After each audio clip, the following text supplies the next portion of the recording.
बिस्मिल्लाहिर्रहमानिर्रहीम। अस्सलाम वालेकुम नाजरीन। मोदी के मलंग को मोदी की जारी काफ़ी महंगी पड़ी और उसका फॉल आउट बहुत ज़्यादा है, इतना कि खुद मोदी के मलंग को अंदाज़ा नहीं था और बहुत दूर तक बात चली गई है और लगता नहीं है कि जल्दी इसकी जान छूटेगी।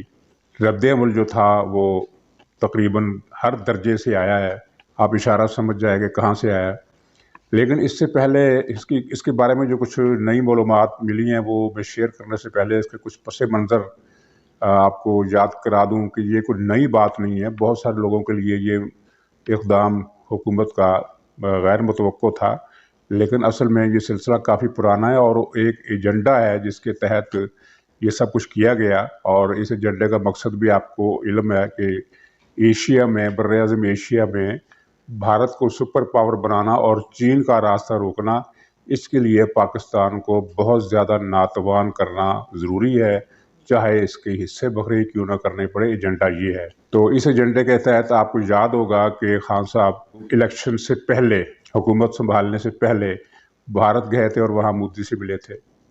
और उसके बाद इन्होंने जब हुकूमत में आए तो इन्होंने भारत के हक़ में अक़वाम मुत्तहिदा में वोट दिया, उसको रुकन बनाया सलामती कौंसिल का, और एक दूसरे इदारे का भी रुकन बनाया। फिर ये जो वाशिंगटन में सौदेबाजी हुई वो भी आपके सामने है। और इसके अलावा आप याद करें कि 2014 से लेकर 2018 तक मिर्ज़ा मसरूर अहमद और उसके हाली मवालियों की जो बढ़के वो 4 साल तक लगाते रहे, वो भी आप याद कीजिए और उनके माने तलाश करने की कोशिश कीजिए। फिर पाकिस्तान में जो तैयारी की गई, पहले जमात-उद-दावा के हाथ पाँव बांधे गए, उसकी जायदादें ज़ब्त कर ली गई और जिहादी होना जुर्म करार दे दिया गया और उनको सज़ाएँ सुना दी गई। जिनका किसी भी वास्ते से जिहाद कश्मीर से कोई फ़िक्री अमली ताल्लुक़ ना भी रहा हो, सिर्फ फ़िक्री ताल्लुक़ रहा हो, उसे भी कैद खाने में डाल दिया गया और उम्र कैद की सज़ाएँ सुनवाई गई। जमात इस्लामी को न्यूट्रल कर दिया गया। तो ये सारा सिलसिला चल रहा था और ये मैदान उसके लिए हमवार किया जा रहा था। और नाज़रीन, इत्तला ये है कि इमरान खान इसमें अकेला नहीं था, किसी और का तावन या हमायत भी इसे हासिल थी। मैं उसका जिक्र नहीं कर सकता, इशारा आप समझ आइए कि ये कौन है जो मेरे साथ साथ चलता है। लेकिन जब ये फॉल आउट हुआ जिसका अंदाज़ा शायद किसी को भी नहीं था, या अगर था तो उनका ख्याल था कि इसका जो वॉल्यूम है वो बहुत कम होगा, इतना ज़्यादा नहीं होगा।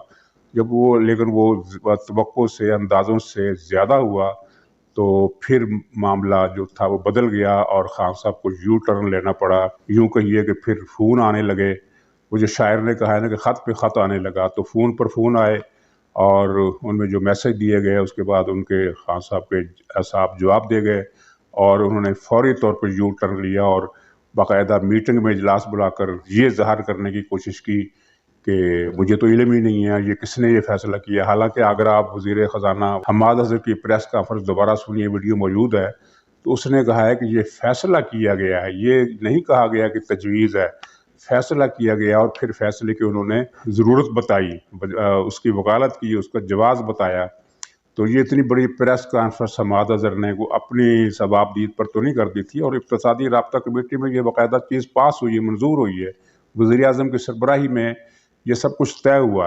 और जब ये फिर मामला उलट हो गया तो फिर तरदीदें और वजाहतें और ये फैसला नहीं होगा। और इतनी ज़्यादा बेचैनी है कि दूसरे दिन यू टर्न लेने के बाद फिर उन्होंने फैसला किया कि कमेटी बनेगी जो भारत से तिजारत का फ्रेमवर्क तय करेगी और तरीक़ाकार तय करेगी। उस पर भी ये फ़ोन आए और अब उस मसले पर भी खामोशी इख्तियार कर ली गई है। पाकिस्तान में कोई भी आदमी भारत से तिजारत का मुखालिफ नहीं है। खित्ते का फ़ायदा इसी में है कि भारत, पाकिस्तान, अफ़गानिस्तान, ईरान, ये एक अपनी जुग़राफ़ियाई सरहदों की इश्तराक की वजह से तिजारत का दायरा वसी करें, सारे मुल्कों के अवाम खुशहाल हों, गुर्बत कम हो, तरक्की हो। लेकिन ये जो फैसला किया हुकूमत ने तिजारत का यकतरफा और कश्मीर पर जो सौदेबाजी उन्होंने की थी उस पर मोहर लगाने के लिए और पाकिस्तान को भारत की सुपरदारी में देने का जो फैसला किया था, इसका ताल्लुक उस तिजारत से नहीं है जिसके अवाम हामी है, सारे मुल्कों के अवाम हामी है।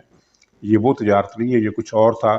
और ज़मीनी तौर पर इससे पाकिस्तान की ज़राअत को ख़त्म करना भी मकसूद था और पाकिस्तान की ज़राअत इन्होंने ख़त्म की है, आपके सामने है। मैं आज ही एक साहब का देख रहा था वो किसी टीवी शो में कि वो कह रहे थे कि दरअसल कपास की फसल इसलिए तबाह हुई कि बीज जो थे वो अच्छे नहीं थे। तो कोई बताने वाला नहीं है कि ये बीज अच्छे क्यों नहीं थे।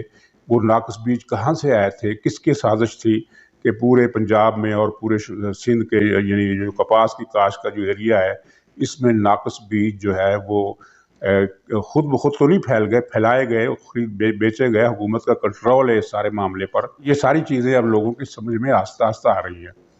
ناظرین، یہ سلسلہ جو ہے کشمیر والا اور بھارت کی سپرداری میں دینے کی جو کوشش کی گئی ہے یہ ابھی ٹلنے والا نہیں ہے، اور اس کا فال آؤٹ ابھی مزید آئے گا، اور مجھے نہیں لگتا کہ عمران خان اس کو آسانی سے سنبھال پائیں گے، اگرچہ میں اس کا دعویٰ نہیں کرتا کہ اس کے نتیجے میں حکومت ختم ہو جائے گی، کیونکہ حکومت کے ختم ہونے کے راستے میں کچھ اور رکاوٹیں بھی ہیں، کچھ سسٹم کا مسئلہ بھی ہے، کچھ اداروں کی عزت اور انا کا مسئلہ بھی ہے، اور یعنی کئی چیزیں شامل ہیں جن کے لیے بہرحال جدوجہد کرنی پڑے گی۔ وہ جدوجہد جس کو پیپلز پارٹی کے یو ٹرن نے خاصا نقصان پہنچایا ہے اور اب یہ نئے سرے سے کرنی پڑے گی۔ اور آپ نے یہ خبر سن لی ہوگی کہ یہ پی ڈی ایم میں سے پیپلز پارٹی کو نکالنے کے لیے اقدامات شروع کر دیے گئے، اور ایک شو کاز نوٹس دیا جائے گا، اور ظاہر ہے وہ شو کاز نوٹس کا جواب تسلی بخش نہیں دیا جا سکے گا، اس لیے کہ پیپلز پارٹی نے آج پھر کہا ہے کہ وہ استعفے دینے کے لیے تیار نہیں ہے۔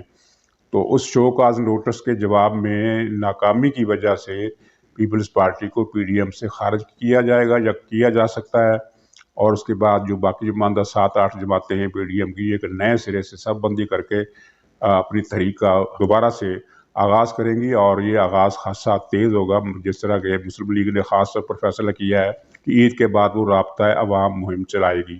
یہ ایک بڑا عملی فیصلہ ہے، لیکن اگر اس فیصلے میں پی ڈی ایم کو شریک کیا جائے، یعنی وہ پی ڈی ایم جس کی تشکیل نو ہونی ہے، تو یہ رابطہ عوام مہم جو ہے وہ کافی مؤثر ثابت ہو سکے گی۔ ناظرین، دوسری طرف سپریم کورٹ نے الیکشن کمیشن کے فیصلے کو برقرار رکھا ہے، اور ڈسکا میں پورے حلقے میں دوبارہ الیکشن 10 تاریخ کو حسب سابق ہوں گے۔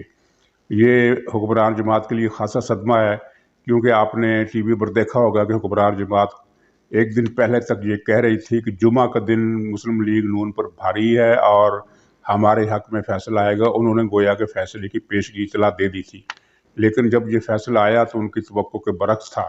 فیصلے کی کارروائی اور ریمارک سے یہ پی ٹی آئی نے جو اندازہ لگایا تھا وہ اتنا غلط نہیں تھا، دوسرے لوگوں کا بھی یہی اندازہ تھا کہ فیصلہ پی ٹی آئی کے حق میں آئے گا، لیکن وہ پی ٹی آئی کے حق میں نہیں آیا۔ اس کے اندر بھی کوئی رمز ہوگا جو آپ سمجھنے کی کوشش کر سکتے ہیں۔ ظاہر یہ بھی ایک بدلتی ہوئی فضا کی نشانی ہے، لیکن اہم بات یہ ہے کہ ڈسکا میں ری الیکشن اس مرتبہ ہوں گے تو پی ٹی آئی کو جس خفت امیز صورتحال کا سامنا کرنے پڑے گا وہ اس کے لیے نفسیاتی طور پر بہت مورال ڈاؤن کرنے کا اور شرمندگی اور رسوائی کا باعث ہوگا۔ آخر میں پھر میں کشمیر والا ایشو اس پر اپنی بات ختم کرتا ہوں۔